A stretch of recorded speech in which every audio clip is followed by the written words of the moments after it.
Diesel ಮತ್ತು ಪೆಟ್ರೋಲ್ನ ಸೆಸ್ಸನ್ನು ಭಾಳ ದೊಡ್ಡ ಮಟ್ಟದಲ್ಲಿ ಏರಿಕೆಯನ್ನು ಮಾಡಿದ್ದಾರೆ.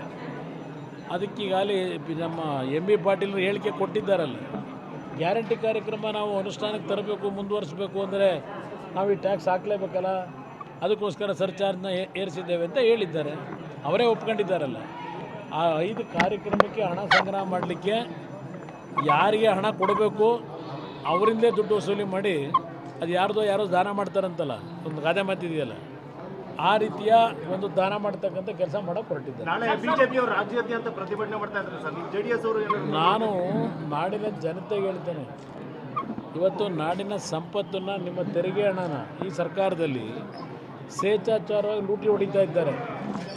ಈಗಾಗಲೇ ಒಂದು ಇಲಾಖೆಗೆ ಸಂಬಂಧಪಟ್ಟಂಥ ಒಂದು ಬೋರ್ಡ್ ಕಾರ್ಪೊರೇಷನ್ ಹಣ ಸುಮಾರು 87 ಕೋಟಿನೋ 88 ಕೋಟಿ ಲೂಟಿ ಆದಂಥ ಘಟನೆ.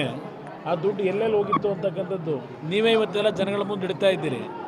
ಜನತೆ, ನಾನು ಮನವಿ ಮಾಡ್ತೇನೆ, ಈ ರೀತಿಯ ಈ ಸರ್ಕಾರದ ದುರಾಡಳಿತ, ಹಣ ದರೋಡೆ ಮಾಡ್ತಕ್ಕಂಥ ಕೆಲಸ ಏನು ನಡೀತಿದೆ, ಇದರ ಬಗ್ಗೆ ಈ ಸರ್ಕಾರವನ್ನು ಎಚ್ಚರಿಸಲಿಕ್ಕೆ ಜನತೆಯೇ ಇವತ್ತು ಪ್ರತಿಭಟನೆ ಮಾಡಬೇಕು.